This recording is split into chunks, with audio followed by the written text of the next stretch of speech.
പ്രശ്നങ്ങളുണ്ട്. നിർഭയത്വമാണ് മതം എന്നും ഇതിനൊന്നും നമ്മൾ ഭയപ്പെടുന്നില്ല.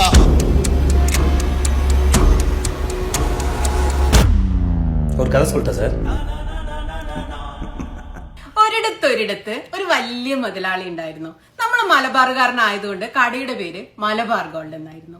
ചെറുതായിട്ട് തുടങ്ങി ലോകം മുഴുവൻ വളർന്ന് മലയാളിക്ക് അഭിമാനമായ ഒരു ബ്രാൻഡായി മാറി. അങ്ങനെ ഇരിക്കുമ്പോ മുതലാളിക്ക് തോന്നി ഇന്ത്യയിലെ ന്യൂനപക്ഷങ്ങളൊന്നും ആക്രമിക്കപ്പെടുന്നില്ലെന്നും ഇവിടെ നരേന്ദ്രമോദി ഭരിക്കാൻ തുടങ്ങിയതിന് ശേഷം സ്വർഗമാണെന്നും തോന്നിയ സ്ഥിതിക്ക് ഒളിച്ചു വെക്കാതെ മൂപ്പരത് തുറന്നു തന്നെ പറഞ്ഞു. ഇന്ത്യ നമുക്കിവിടെ സുഖമായിട്ട് നിസ്കരിക്കാനും നോമ്പ് നോക്കാനും നമ്മുടെ കർമ്മങ്ങളൊക്കെ ചെയ്യാനും സുഖമായി ജീവിക്കാനും വ്യവസായം ചെയ്യാനും കൃഷി ചെയ്യാനും ഒക്കെയുള്ള എല്ലാ സൗകര്യവും ഉണ്ട്. തുടർന്ന് പ്രകാശനം ചെയ്ത ബിനോയ് വിശ്വം വളരെയധികം ഭയവിഹ്വലരാക്കുന്ന രീതിയിലുള്ള സംഭാഷണം കേൾക്കാനായി. എനിക്ക് 100% അദ്ദേഹത്തിനോട് അതൃപ്തിയും വിയോജിപ്പുമാണുള്ളത്. കാരണം എല്ലാ രാജ്യത്തും പ്രശ്നങ്ങളുണ്ട്, നമ്മുടെ രാജ്യത്ത് മാത്രമല്ല പ്രശ്നങ്ങൾ. നിർഭയത്വമാണ് മതം എന്നും ഇതിനൊന്നും നമ്മൾ ഭയപ്പെടുന്നില്ല എന്നുള്ളതാണ് നമ്മളെ വിശ്വാസം. നമ്മുടെ മതം ഇതിനൊന്നും ഭയപ്പെടുന്നില്ല. എല്ലാ കാലഘട്ടത്തിലും മതത്തിന് വിളികളുണ്ട്. ആരും ഇതിന്റെ സംരക്ഷണം ഏറ്റെടുത്തിട്ടില്ല. ആദ്യം സംരക്ഷണം ഏറ്റെടുക്കുന്നത് അള്ളാഹുവിന്റെ വക്കലാണ് ഇതിന്റെ എല്ലാ സംരക്ഷണവും ഉള്ളത്. അങ്ങനെ ഉറച്ചു വിശ്വസിക്കുന്നതാണ് മുസ്ലിം വിശ്വാസികൾ. അത് കേട്ടപ്പോ നമ്മളൊക്കെ അന്ന് അമ്പരന്ന് പോയി. കാരണം 2014 മുതൽ ന്യൂനപക്ഷങ്ങളും ദളിതരും അനുഭവിക്കുന്നത് എന്താണെന്ന് നമുക്ക് നല്ല ധാരണ അന്നേ ഉണ്ടായിരുന്നു.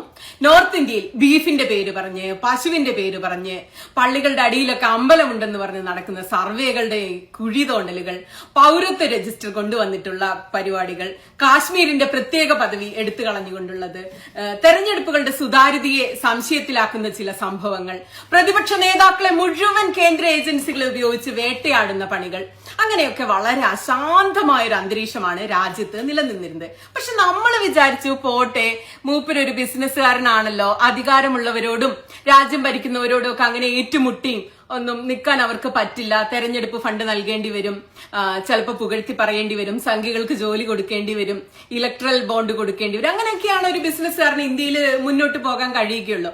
എന്തെങ്കിലും ആയിക്കോട്ടെ എന്ന് നമ്മൾ വിചാരിച്ചു. എന്നാൽ MP അഹമ്മദിനെ പ്രകോപിപ്പിച്ച ബിനോയ് വിശ്വം സഖാവിന്റെ ആ പ്രസംഗം കൃത്യമായ സംഘപരിവാർ വിമർശനമായിരുന്നു. മുജാഹിദിന്റെ വേദിയിലേക്ക് അന്ന് ശ്രീധരൻ പിള്ളയെ ആനയിച്ചു കൊണ്ടുവന്നതിലുള്ള ഒരു വിയോജിപ്പായിരുന്നു ബിനോയ് വിശ്വം പ്രകടിപ്പിച്ചത്. ഇതുപോലെ തന്നെ കോഴിക്കോട്ടെ എത്രയോ വേദികളിൽ ആ ബാബറി മസ്ജിദ് ചർച്ചയുടെ എല്ലാ കാലത്തും ശ്രീധരൻ പിള്ളയും ഞാനും തമ്മിൽ നടത്തിയ സംവാദങ്ങൾ എനിക്ക് ഓർമ്മയില്ല, അവ എണ്ണമറ്റവയാണ്. ആ സംവാദങ്ങളെല്ലാം ഒരു കാലത്ത് ഞാനുണ്ടായിരുന്നു, അദ്ദേഹം മറുഭാഗത്തും ഉണ്ടായിരുന്നു. അദ്ദേഹം വ്യക്തിപരമായി നല്ല സുഹൃത്താണ്. പക്ഷെ അദ്ദേഹം പറഞ്ഞതല്ല വാസ്തവത്തിൽ ആ രാഷ്ട്രീയത്തിന്റെ കാത്. അദ്ദേഹം ഇവിടെ പറഞ്ഞത് ഒരു പ്രശ്നവുമില്ല എന്നാണ്. അതാണോ ആ പാർട്ടിയുടെ നിലപാട്? ശ്രീധരൻ പിള്ള പറയാൻ ശ്രമിച്ച ആ നിലപാട് വാസ്തവത്തിൽ RSSന്റെയും BJPയുടെയും കാഴ്ചപ്പാടാണോ? അങ്ങനെ ആണ് എന്ന് ഉറപ്പാക്കാൻ എന്റെ മാന്യസുഹൃത്തിന് കഴിയുമോ? കഴിയില്ല. കാരണം ബഞ്ച് ഓഫ് തോട്ട്സ് എന്നൊരു പുസ്തകമുണ്ട്, അതിന്റെ പേര് വിചാരധാര എന്നാണ്. ആ പുസ്തകത്തിന്റെ കർത്താവ് ഗോൾവൽക്കറാണ്. ശ്രീധരൻ പിള്ള മുതൽ നരേന്ദ്രമോദി വരെയുള്ളവർ ഗുരുജി എന്ന് വിളിക്കുന്ന ഗോൾവൽക്കർ. ആ പുസ്തകത്തിന്റെ ഒരു ഭാഗമുണ്ട്. ചോദ്യം ഇതാണ്: നിങ്ങൾ ഭാവനയിൽ കാണുന്ന ഹിന്ദു രാഷ്ട്രത്തിൽ ന്യൂനപക്ഷങ്ങളുടെ പദവി എന്നാണ് ഇതായിരുന്ന ചോദ്യം. അദ്ദേഹം പറഞ്ഞു, ന്യൂനപക്ഷങ്ങൾ എന്തിനാണ് ഭയപ്പെടുന്നത്? അവർ ഭയപ്പെടേണ്ട യാതൊരു കാര്യവുമില്ല. സന്തോഷം. അതാണ് ഇവിടെ നമ്മളെ ബഹുമാനപ്പെട്ട ഗവർണർ ശ്രീധരൻ പിള്ളയെ പറഞ്ഞത്, ഒന്നും പേടിക്കേണ്ടെന്നാണ്. പക്ഷെ പിന്നെ പറയുന്ന ഭാഗമുണ്ട്. ആ ഭാഗത്തെ പറ്റിയാണ് ശ്രീധരൻ പിള്ള വ്യക്തമാക്കേണ്ടത്. എന്താണ് ആ ഭാഗം? അദ്ദേഹം പറഞ്ഞു, 1,00,000 പേരും ഇസ്ലാം വിശ്വാസികളാണ്, അനവധി കോടികൾ വരും ക്രിസ്ത്യാനികൾ, സിഖുകാർ, ജൈനന്മാർ, പാഴ്സികൾ എന്ന് വേണ്ട ലോകത്തിനറിയാവുന്ന എല്ലാ മതത്തിലും പെട്ടവരോട് ജീവിക്കുന്നുണ്ട്. അവരോട് പറയുകയാണ് ഗുരുജി ഗോൾവൽക്കർ, രാഷ്ട്രത്തിന്റെ മതം എന്നതൊന്നുണ്ടെന്നും ആ മതത്തിൽ വിശ്വസിച്ചാൽ നിങ്ങൾക്കിവിടെ പൗരന്മാരായി ജീവിക്കാം, അല്ലാത്ത പക്ഷം വോട്ടവകാശം പോലുമില്ലാത്ത വിദേശികളെ പോലെ നിങ്ങൾക്ക് വേണമെങ്കിൽ ഇവിടെ കഴിഞ്ഞുകൂടാമെന്ന്. ഇവിടെ എന്താണ് നിലപാട്? ശ്രീധരൻ പിള്ള പറയുന്ന മധുരമുള്ള വാക്കുകൾക്ക് ഈ നിലപാടിന് മുമ്പിൽ എന്താണ് പ്രസക്തി എന്ന് അദ്ദേഹം വ്യക്തമാക്കണം. അത് ഞാൻ അപേക്ഷിക്കുകയാണ്, വിമർശിക്കുകയല്ല. നമുക്ക് ആൾക്കൂട്ടങ്ങളെ ബോധ്യപ്പെടുത്തുവാൻ വേണ്ടിയുള്ള വാചാലമായ പ്രഭാഷണ കലയും എല്ലാം സ്വായത്തമാക്കാൻ കഴിഞ്ഞേക്കാം. നാം ആരാണെന്ന കാര്യം അങ്ങനെ നമുക്ക് മുടിവെക്കാൻ കഴിഞ്ഞേക്കാം. ആരാണെന്ന് മുടിവെക്കാതെ എന്താണെന്ന് എന്ന കാര്യം പറയാതെ നടത്തുന്ന ഒരു പ്രസംഗവും വാസ്തവത്തിൽ ഇന്നത്തെ ഇന്ത്യയുടെ സത്യങ്ങൾക്ക് മുമ്പിൽ നാം കാണിക്കേണ്ടുന്ന നിലപാടിന്റെ പ്രകാശമുള്ള പ്രതിഫലനമാണെന്ന് ഞാൻ ചിന്തിക്കുന്നില്ല. ഇതൊക്കെ കണ്ട കുറെ പേര് കരുതി BJPയെയും മോദിയെയും ഒക്കെ പുകഴ്ത്തി അവർക്ക് തെരഞ്ഞെടുപ്പ് ഫണ്ട് അല്ലെങ്കിൽ ഇലക്ട്രൽ ബോണ്ടൊക്കെ നൽകി പകുതിയിലേറെ സംഖ്യകൾക്ക് ജോലി നൽകിയാല് BJPയെ പച്ചയായി വിമർശിക്കുന്ന ബിനോയ് വിശ്വത്തെ പോലെയുള്ളവരെ വിമർശിച്ചും ഇത്തരത്തിലൊക്കെ ഇങ്ങനെ അധികാരത്തിലിരിക്കുന്നവരെ സന്തോഷിപ്പിച്ചും സുഖിപ്പിച്ചും നിൽക്കുന്നവരെ സംഖ്യകൾ ഉപദ്രവിക്കില്ല എന്ന് അപ്പോഴും പലരും പറയുന്നുണ്ടായിരുന്നു കേട്ടോ. ശരിക്കും ഈ മുസ്ലിം പേരൊന്നും അത്ര വലിയ കുഴപ്പമൊന്നുമല്ല, നിങ്ങളുടെയൊക്കെ കയ്യിലിരിപ്പാണ് പ്രശ്നം, മുസ്ലിം പേരാണ് ശരിക്കും പ്രശ്നമെങ്കിൽ MA യൂസഫ് അലി, മമ്മൂട്ടി, MP അഹമ്മദ് ഇവർക്കൊക്കെ പണി കിട്ടേണ്ട കാലം കഴിഞ്ഞില്ലേ എന്ന്. അങ്ങനെ കാലം കഴിഞ്ഞു പോയി. മമ്മൂക്കിക്ക് പണി കിട്ടിയത് 2 ആഴ്ച മുന്നേ ആയിരുന്നു. MP അഹമ്മദിന് പണി കിട്ടിയത് കഴിഞ്ഞ ആഴ്ചയിലാണ്. എല്ലാ രാജ്യത്തും പ്രശ്നങ്ങളുണ്ട്. നിർഭയത്വമാണ് മതം എന്നും ഇതിനൊന്നും നമ്മൾ ഭയപ്പെടുന്നില്ല. സംഭവം എന്താണെന്ന് വെച്ചാൽ ടാറ്റയുടെ തനിഷ്ക് കഴിഞ്ഞാൽ പിന്നെ ഇന്ത്യയിലെ തന്നെ ഏറ്റവും വലിയ ജുവല്ലറിയാണ് മലബാർ ഗോൾഡ്. മിഡിൽ ഈസ്റ്റില്, ബ്രിട്ടനില്, അമേരിക്കയില്, സിംഗപ്പൂര്, ലോകത്തെ എവിടെയൊക്കെ മലയാളികളുണ്ട് അവിടെയൊക്കെ ഇവർക്ക് ഷോറൂമുകളുണ്ട്. ഇക്കഴിഞ്ഞ ദിവസം ഇവർ UK-യിലെ ഇവരുടെ ഒരു പുതിയ ഷോറൂമിന്റെ പരസ്യത്തിന് വേണ്ടിയിട്ട് വിളിച്ച ഇൻഫ്ലുവൻസർ പാകിസ്ഥാൻ ഒറിജിൻ ഉള്ള ഒരു പെൺകുട്ടിയായിരുന്നു. അലിഷ്ബ ഖാലിദ് എന്ന് പറയുന്ന ലണ്ടൻ ബേസ്ഡ് പാകിസ്ഥാനി ഇൻഫ്ലുവൻസർ ആയിരുന്നു ഇവരുടെ പ്രോഗ്രാമിന് വേണ്ടി വന്നത്. അതോടെ ലോകമെമ്പാടുമുള്ള സംഖ്യകൾക്ക് കലിയിളകി. സാമൂഹ്യ മാധ്യമങ്ങളിൽ ഇവർ മലബാർ ഗോൾഡിനെതിരെയുള്ള ബഹിഷ്കരണ ആഹ്വാനം നടത്തി, കൊലവിളിയായി, വിദ്വേഷ പ്രചാരണങ്ങളായി, മലബാർ ഗോൾഡ് ഉടമയുടെയും ഇൻഫ്ലുവൻസറുടെയും വിത്തും വേരും തിരഞ്ഞ് അപരവൽക്കരണമായി ആകെ ബഹളം. ഇവര് ദേശദ്രോഹികളായി. ദീപാവലി കച്ചവടം ബഹിഷ്കരിക്കാൻ പറഞ്ഞ് മലയാളി സംഖ്യകളെത്തി. TP സെൻകുമാർ എഴുതിയത് എന്താണെന്നറിയാമോ? ദീപാവലിക്ക് സ്വർണം എടുക്കാൻ മലബാർ ഗോൾഡിൽ പോകാതിരിക്കൂ, അവർ പാകിസ്ഥാന് വേണ്ടി ഇപ്പോൾ പ്രവർത്തിക്കുകയാണ്, ഇന്ത്യക്കെതിരെയുള്ള ശക്തികളുമായി അവർ ബന്ധത്തിലാണ്, ഇനി മുതൽ അവരെ ഉപേക്ഷിക്കുക. പണത്തിന് പ്രാധാന്യം നൽകുന്ന നമ്മുടെ നടീനടന്മാർ അവരെ ഇപ്പോഴും പിന്തുണച്ചേക്കാൻ സാധ്യതയുണ്ട്. പക്ഷെ നമ്മൾ അവരെ ഉപേക്ഷിക്കുക. അവരറിയട്ടെ ഇന്ത്യക്കാരന്റെ പ്രതിഷേധം എന്താണെന്ന്. എന്ത് ഇന്ത്യക്കാരന്റെ പ്രതിഷേധം? സംഖ്യകളുടെ പ്രതിഷേധമില്ല. ഒന്നും ഓർത്തു നോക്കിയേ. ഇയാളായിരുന്നു നമ്മുടെ DGP. എന്ത് നീതിയായിരിക്കും ഇയാളുടെ മുന്നിൽ ചെന്നവർക്ക് ആ കാലത്തൊക്കെ കിട്ടിയിട്ടുണ്ടാവുക? കേരളത്തില് നമ്മളുടെ ഒപ്പം ജീവിക്കുന്ന നമ്മളെപ്പോലുള്ള ഒരാളുടെ ബിസിനസ്സാണിത്. BJPയുടെയോ അവരുടെ അണികളെയോ ഒരു തരത്തിലും ദ്രോഹിക്കാത്ത, ഇൻഡയറക്റ്റ് ആയി പോലും വിമർശിക്കാത്ത, പരമാവധി സഹായിക്കുന്ന ഒരു സ്ഥാപനത്തിനെതിരെയാണ് ഈ വിദ്വേഷ പ്രചാരണം നടക്കുന്നതെന്ന് നോക്കണം. എന്റെ അറിവില് മലബാർ ഗോൾഡിന്റെ ഉടമകൾക്കൊന്നും ഒരു രാഷ്ട്രീയവുമില്ല. അവർ നിഷ്പക്ഷമായിട്ടാണ് നിൽക്കുന്നത്. അവരവരെ കച്ചവടം ചെയ്യുന്നു, അവരെല്ലാ രാഷ്ട്രീയ പാർട്ടികളെയും സന്തോഷിപ്പിച്ചു പോകുന്നു. എന്നിട്ടും അവരിപ്പോൾ നേരിടേണ്ടി വരുന്നത് കടുത്ത വിദ്വേഷ പ്രചാരണവും കച്ചവട ബഹിഷ്കരണ ആഹ്വാനവും ഒക്കെയാണ്. അതും ഇതുപോലത്തെ വൃത്തികെട്ട സംഖ്യകളിൽ നിന്ന്. ഞാൻ ആദ്യം മുതലുള്ള കഥ പറഞ്ഞു വന്നത് ഇതുകൊണ്ടാണ്. നമ്മൾ എത്ര നന്നായി സംഖ്യകളോട് പെരുമാറിയിട്ടും കാര്യമില്ല.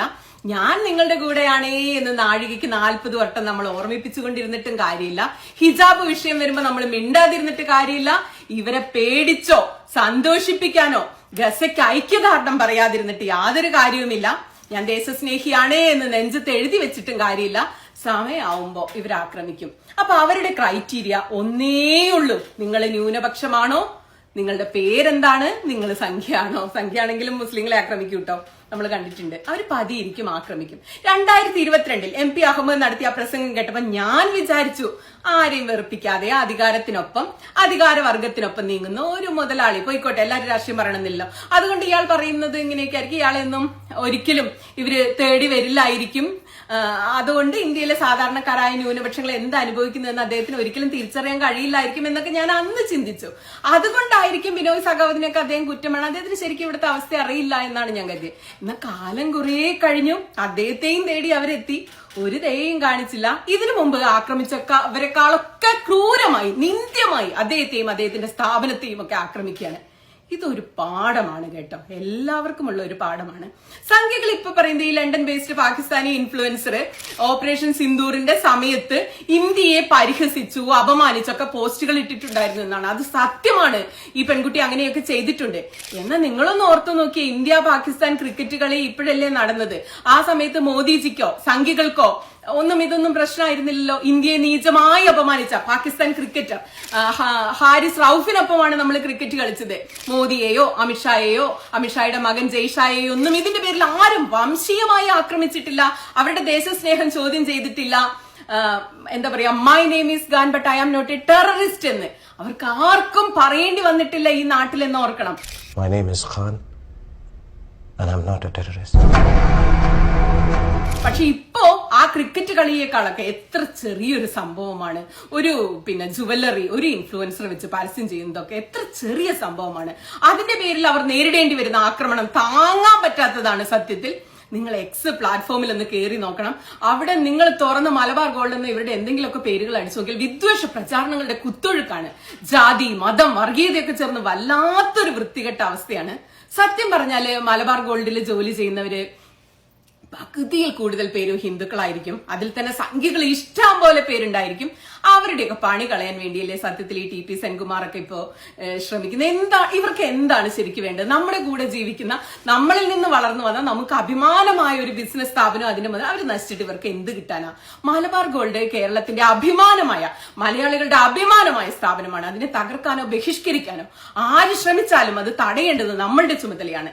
എൻ പി ജിത്ത് പലരും ഫേസ്ബുക്കിൽ എഴുതിയിട്ടുണ്ട്. ഈ വിഷയത്തിൽ എൻ പി ജിത്ത് എഴുതിയ കുറിപ്പിലെ ഒരു ചെറിയ ഭാഗം ഇങ്ങനെയാണ്: ബിസിനസ് വളർത്തുന്നതിനൊപ്പം ഓരോ സ്ഥലത്തും ഓരോ എന്റർപ്രണർമാരെ കൂടെ വളർത്തുക എന്ന മെത്തേഡിലാണ് ഇവര് പോകുന്നത്. വെറും ഒരു ഫ്രാഞ്ചൈസി മോഡൽ അല്ല മലബാർ ഗോൾഡ് പിന്തുടരുന്നത്. അതിലും ഡീപ്പായ ഇൻവോൾവ്മെന്റ്, ഓപ്പറേഷൻ എഫിഷ്യൻസി, ഓണർഷിപ്പ് ഒക്കെ ഓരോ ഇൻവെസ്റ്റർക്കും നൽകുന്നുണ്ട്. അവർ 4000 പേരിൽ കൂടുതൽ ഇൻവെസ്റ്റേഴ്സ് ആയിട്ട് ഇവരുടെ കൂടെയുണ്ട്. 43 കമ്പനികളിൽ 4000 ജോലിക്കാരല്ല, ഇൻവെസ്റ്റേഴ്സ്.